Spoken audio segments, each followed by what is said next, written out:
análisis. Qué bueno que continúan con nosotros. Vámonos de lleno a nuestra mesa de análisis. Le doy la bienvenida a la doctora Aribel Contreras Suárez, coordinadora de la licenciatura en Negocios Globales de la Universidad Iberoamericana. ¿Qué tal, doctora? Muy buena tarde. Muy buenas tardes, Alberto, y un gusto de poder estar aquí contigo y con todo tu auditorio. Y también nos acompaña Arlene Ramírez Uresti, internacionalista y académica. ¿Qué tal, Arlene? Muy buena tarde.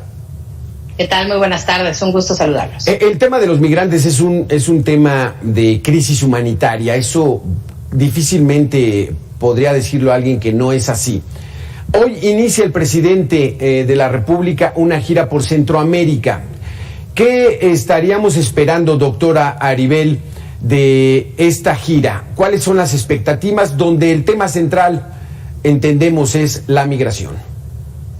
Así es, Alberto, me parece importante destacar que esto vendría siendo una segunda etapa de la primera gira que está iniciando el canciller mexicano, que estuvo en Washington durante estos días previos, donde se reúne con su homólogo estadounidense, pero también con el secretario de Seguridad Interior para poder abordar el tema, uno de los tantos temas centrales en la relación bilateral como es la migración. Entonces ahora con esta gira por parte del mandatario mexicano en 4 países de América Central y más el Caribe, que concluirá este domingo, pues es justamente poner a la atención de estos gobiernos sobre cómo se van a crear más empleos para que de esa manera se pueda ir vislumbrando un proyecto a un mediano plazo con respecto a frenar la migración, ya que hemos visto a lo largo de estos años que el plan de desarrollo regional pues se quedó cojo a la luz del incumplimiento por parte de las promesas del entonces mandatario Donald Trump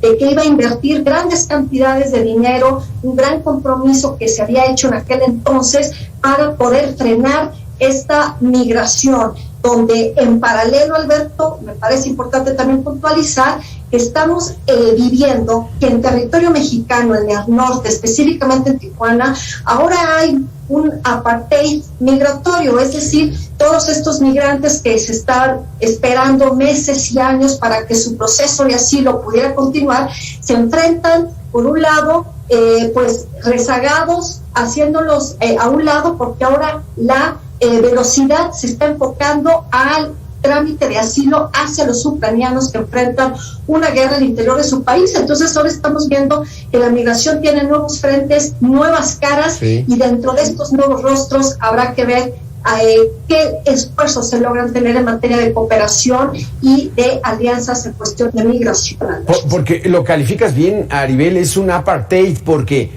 ni están en Estados Unidos y están segregados y ni siquiera están en territorio mexicano teniendo una actividad natural, por así decirlo. Arlene Ramírez, ¿será suficiente esa propuesta de generarles empleos a través de Sembrando Vida, de jóvenes emprendiendo el futuro, para tratar de conminarlos a que se queden en su país y no busquen llegar a los Estados Unidos? No, por supuesto que no. Estos programas, además de ser clientelares y asistencialistas, no resuelven la realidad, y tampoco van más allá. El compromiso de los países del Triángulo Norte ha sido muy limitado. Hay que destacar que mediante la cooperación internacional, esta región es una de las que más asistencia recibe para poder desarrollar tejido social, oportunidades económicas y laborales. La realidad es que desde 2018, cuando el presidente López Obrador prometió grandes beneficios a través de estos programas para el Triángulo Norte, pues estos programas no han rendido absolutamente ningún fruto. La crisis migratoria, como bien lo decías al inicio, es una crisis humanitaria que es una de las más graves, incluso mencionada así por los organismos especializados de Naciones Unidas. La gran preocupación no solamente es el tiempo de permanencia en el país, sino la carente posibilidad que tiene el gobierno de México en estos momentos para dar atención digna y garantizar el acceso a los derechos fundamentales de los migrantes. Las personas que están en espera de un juicio migratorio no gozan de condiciones de seguridad sanitaria, ni tampoco de acceso a la educación, ni mucho menos de una vida digna. Y la consigna de la comunidad internacional, que en su momento, en 2018, incluso la Unión Europea, Japón y varios países estuvieron incluso pronunciándose a favor y tratando de levantar la mano para ayudar con este problema, pues se han quedado totalmente decepcionados de estos programas que, por supuesto, han sacado muchos recursos de nuestro país y no han visto ningún beneficio. Hay que poner sobre la mesa, Alberto, que hay una crisis climática importante en Centroamérica. En uno de los artículos que yo he escrito para la revista Forbes, justamente hablo de la crisis climática y el desplazamiento y las nuevas rutas migratorias. Estos programas para nada ayudan a esto, porque en realidad lo que se necesita es más allá de la voluntad política, sino la generación de cambios estructurales en los gobiernos de los países expulsores de migrantes. Entonces, doctora Aribel, es difícil, ¿no?, que en una gira tan rápida en Guatemala, en El Salvador, en Honduras, en Belice, en Cuba, pues se puedan llegar a acuerdos, porque este tema es muy complejo. O sea, el origen y la causa por la cual esos habitantes deciden dejar su patria por irse a ganar unos dólares y después mandárselos a sus familias es un tema mucho más complejo, ¿no? Totalmente de acuerdo contigo, Alberto, porque me parece importante que estamos viendo cómo México está fungiendo ahora como un puente de conexión entre Estados Unidos y América Central a la luz de dos temas desde mi óptica. El primero, Alberto, es que Estados Unidos ahorita, viviendo un gran boquete abierto por la guerra de Ucrania con Rusia, pues lo que menos necesita ahorita son más frentes abiertos en cuestiones de su política exterior. Y el segundo punto que me parece importante resaltar es que no olvidemos que el próximo 23 de mayo ya no va a dejar de tener efecto el título 42 de la Ley de Seguridad Pública, que durante la época de Donald Trump, por la pandemia, se justificaba, porque se accionó ese título, de permitirle al gobierno dar esta expulsión masiva de migrantes irregulares por una cuestión de crisis sanitaria.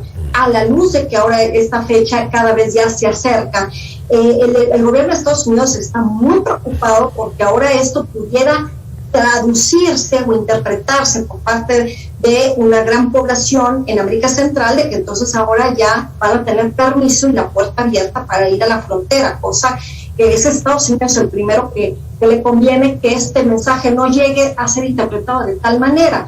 Entonces estamos viendo cómo inclusive este tema tan importante en la agenda doméstica y en la agenda de política exterior de Estados Unidos, ahí es donde México juega un rol preponderante, porque este tema ha hecho lo que ni siquiera cumbres internacionales había permitido, ¿no? Que era que el presidente mexicano lograra salir. O sea, sus únicas giras durante su mandato han sido a Estados Unidos. Entonces, el hecho de que ahora lo veamos por primera ocasión en calidad de mandatario, de que está yendo a estos países a visitar, pues ahí nos está dando esta lectura del rol tan preponderante que es, sí, efectivamente para la agenda regional, pero no perdamos de vista que estos son intereses específicamente para Estados Unidos y más aún para el presidente Joe Biden, porque este año es un año electoral.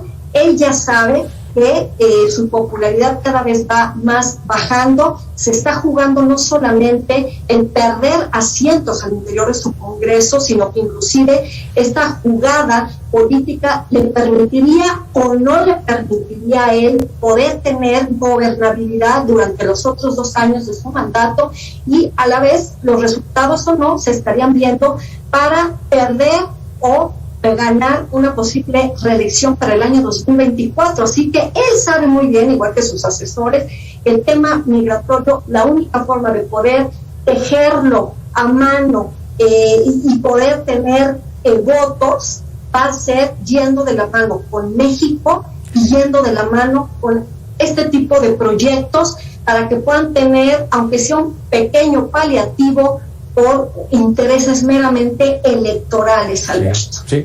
¿Estás de acuerdo con esto, Arlene? Son las condiciones en las que se da esta gira del presidente a Centroamérica, porque hay esos elementos.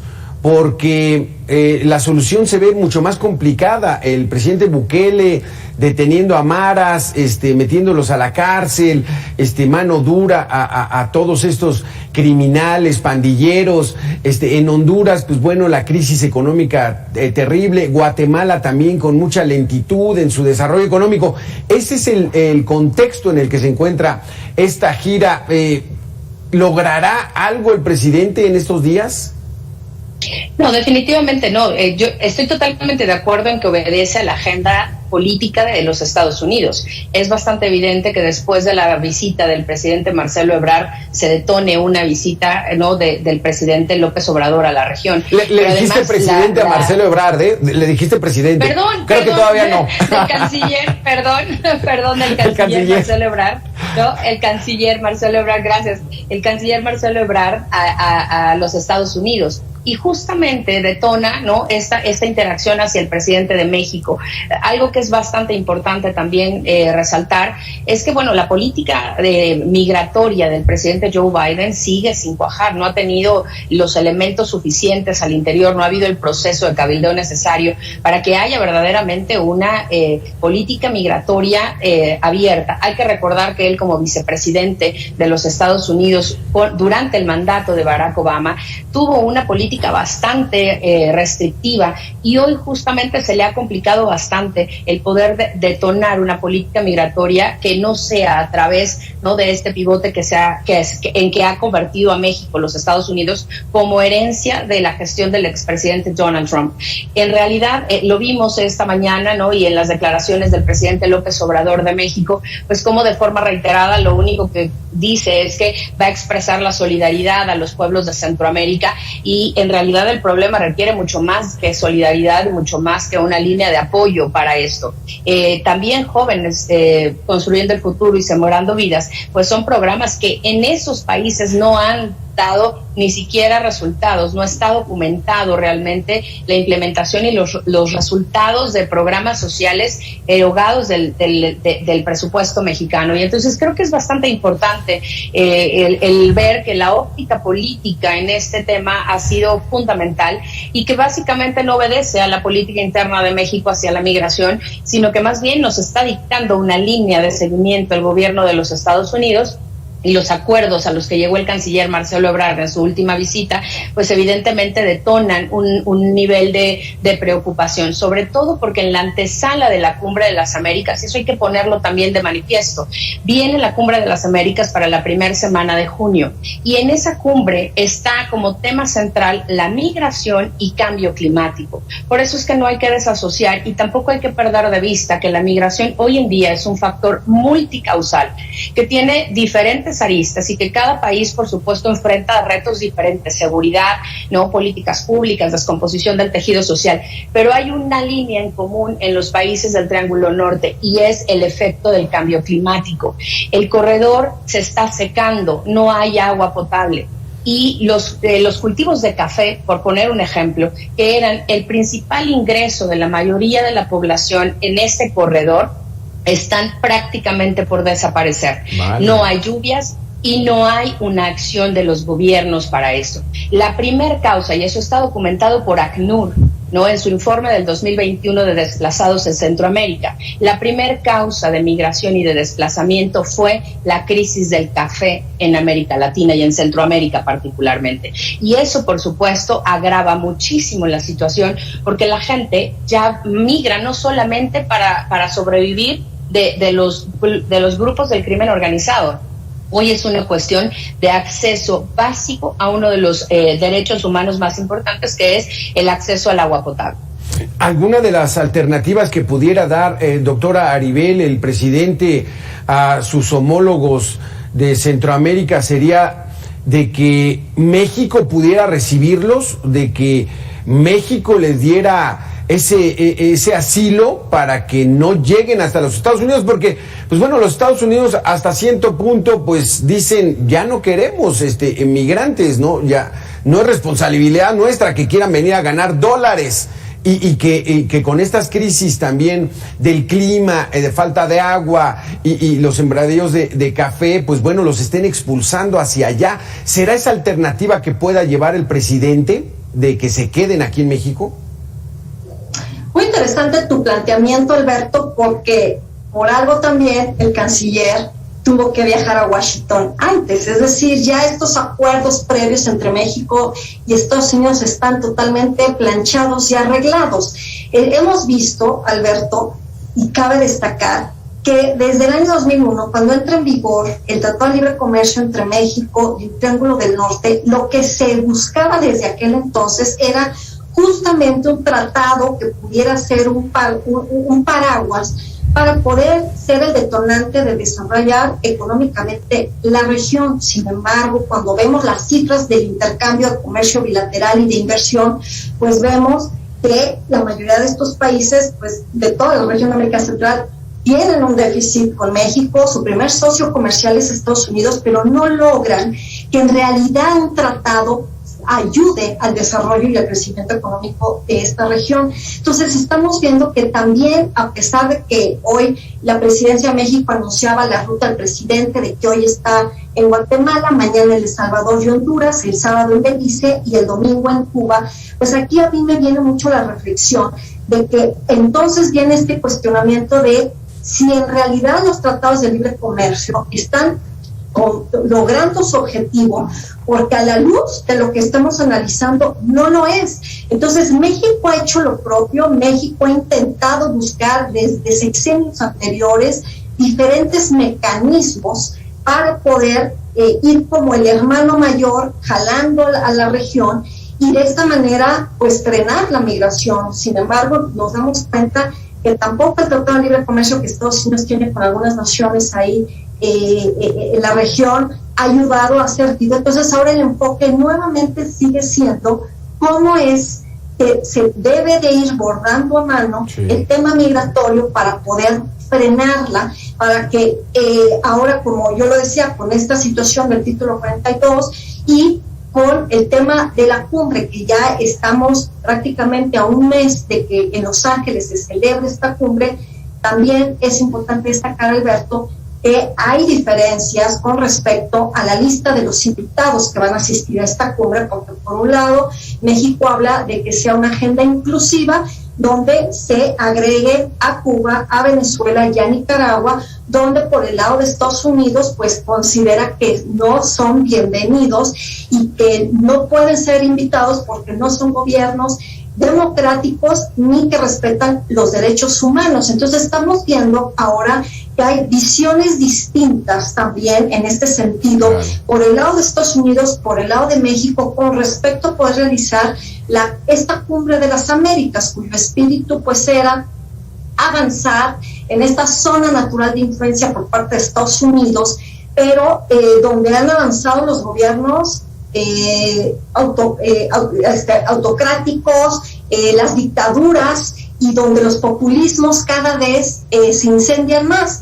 Por lo tanto, me parece, yo insisto, que si en verdad son lo verdaderamente inteligentes en la Casa Blanca, podrían muy bien saber aprovechar esta presencia que México ha logrado tener, este liderazgo que México ha buscado tener al interior de la CELAC, al interior de otro tipo de mecanismos regionales, para poder ser, como yo decía al inicio de esta plática, ser un puente que pueda conectar a Estados Unidos con la región, porque Donald Trump se encargó de dejar vacíos en toda América Latina, espacios que fueron muy bien aprovechados por Rusia, por China, y que ahora, frente a esta situación de la coyuntura internacional en la que nos estamos enfrentando con respecto a Ucrania y a Rusia, pues Estados Unidos hoy necesita más a México que lo que antes se le reconocía, y me parece que la narrativa tiene que cambiar, que no solamente América Central y Estados Unidos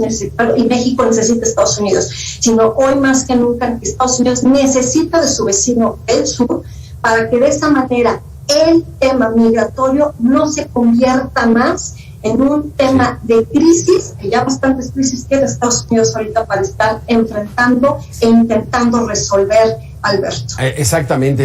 Desafortunadamente se nos acabó el tiempo, pero vaya paquete que tiene el presidente en esta gira, vaya situación, porque Estados Unidos necesita de México y nosotros necesitamos, porque ellos nos compran el 80% de nuestra producción. Económicamente, pues estamos ahí equilibrados, pero hay que trabajar muy fuerte. Y el otro tema que se nos quedó en el tintero, pero que próximamente igual y lo abordamos, es no solamente centroamericanos, sudamericanos, caribeños quieren llegar a Estados Unidos, se ha aumentado también el número de mexicanos que están yendo hacia la Unión Americana a ganar dólares y mandárselos a los mexicanos. Gracias, doctora Aribel. Gracias, Arlene Ramírez, por haber estado con nosotros. Muy interesantes sus conceptos. Gracias. Hasta luego y hasta pronto.